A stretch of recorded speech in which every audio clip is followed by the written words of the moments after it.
last year we launched a magazine, Inside Second Life, a creative writing magazine edited by students. And to start off, I just want to play for you one of the presentations in Second Life. And this is by Zara Brown, who's a student at Southampton. She said this. The stork is coming to town.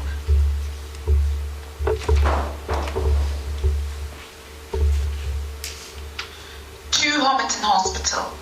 I'm expecting to have my baby on the 17th of March, and I'm writing to inform you that you have a month to prepare my quarters for me.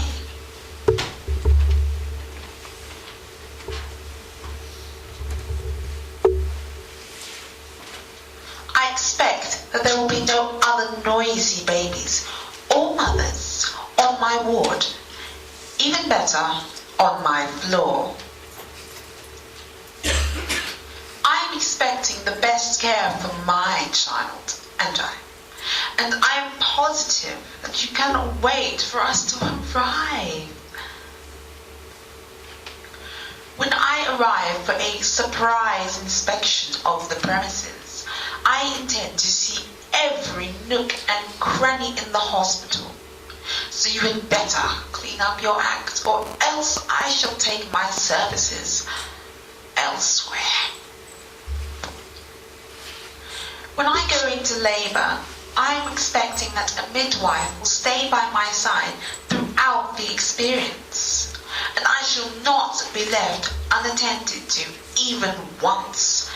Otherwise, I shall sue for neglect.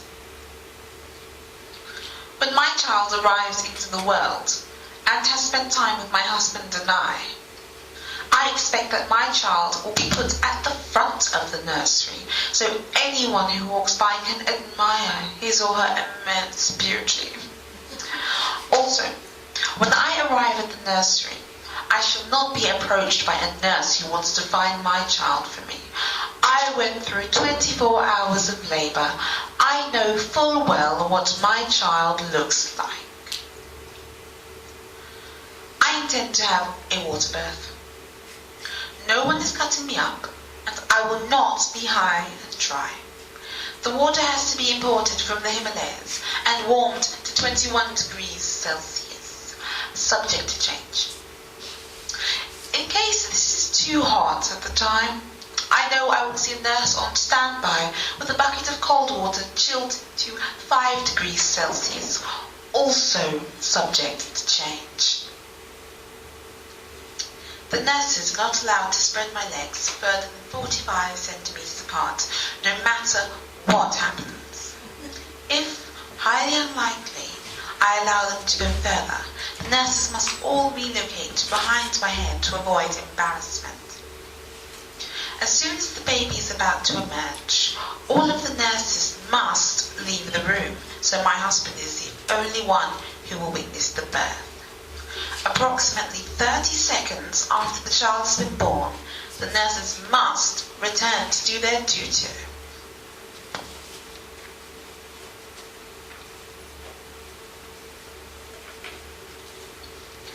If I feel that any nurse has not followed my instructions, even though you were sent this a month prior to the birth, I shall be writing a complaint to the Prime Minister.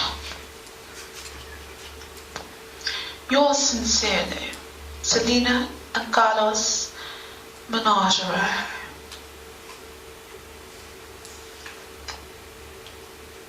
So that's an example of one of the presentations that we chose to be published. That student did it herself. Sometimes the authors ask us as the ORB staff to prepare their presentations for them. But as I said, we launched our first issue in October 2007, and our second issue was launched yesterday. And what I want to talk about today is the transition to our second issue and how that worked, because we were all grant for our second issue. We were funded by the Subject Centre and Blended Learning Unit at our university. It's a literary magazine that publishes the best of UK university student writing. We wanted to limit it to the UK to give our students quite a good source of publication. The staff are from our own students, and we use Smirk, which is an in-house software system that is quite quite like PowerPoint, but it allows you to do audio tracks, and that times how quickly you move through the presentation. And Second Life. And in case Second Life didn't work, that's my screenshot.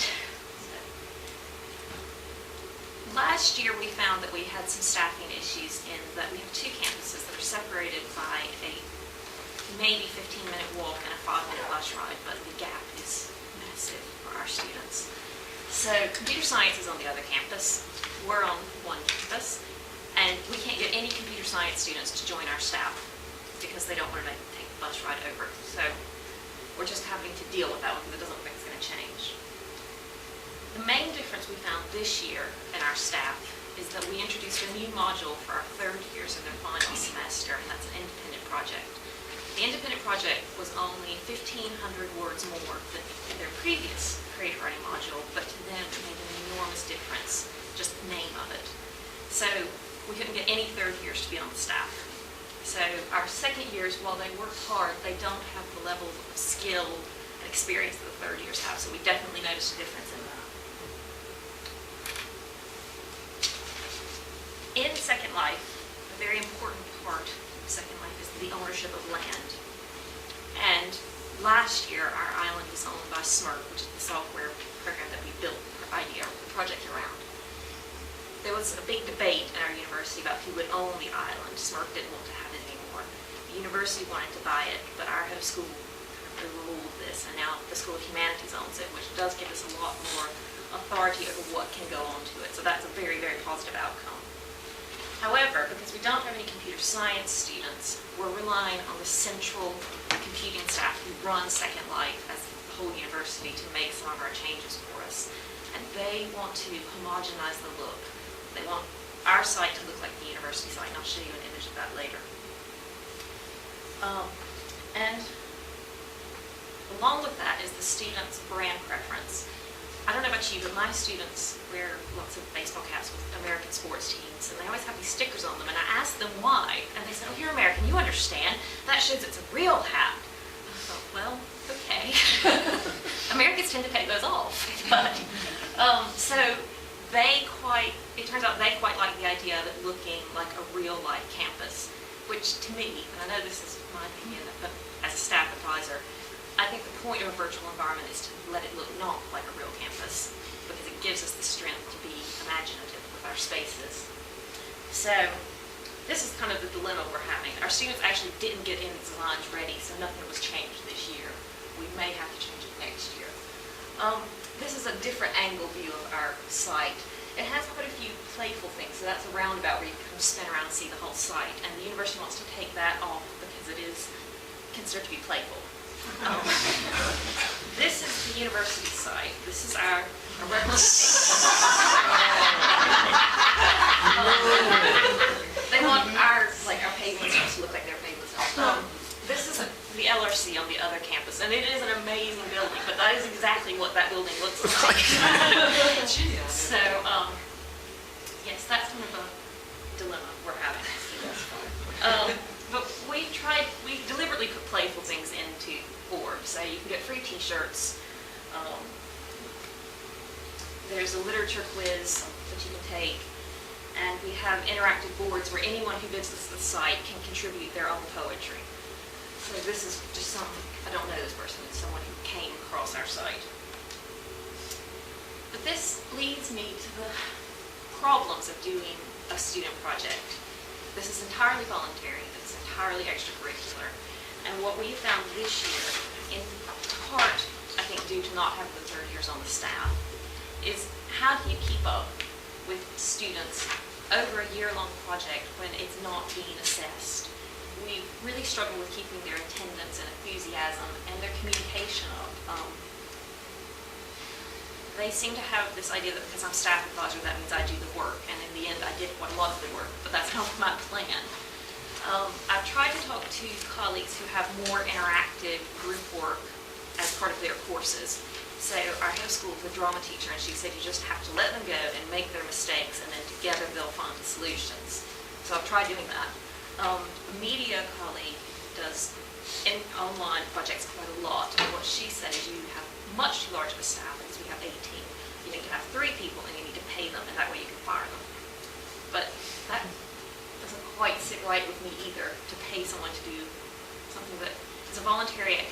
nice and it looks quite good on their CV.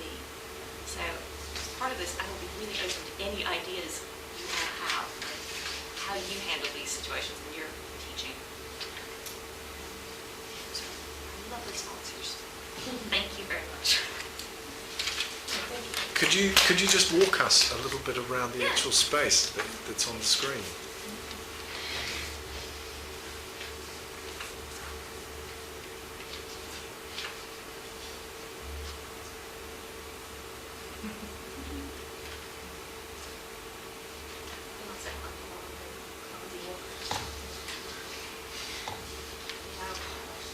Main stage, and last year with Brett's assistance, we broadcast our launch for the patients I thought performing, and we broadcasted it onto that large screen. So in Second Life, you can set up screens that will enable you to broadcast in the media from outside. So you can, for example, there was a live poetry reading which was broadcast onto the screen in Second Life. We have elements such as these post boxes. Our editors last year wanted them to be post boxes to show that we were a British university, and people can send us notes there. It's quite a garden look, which students last year liked, the students this year did not.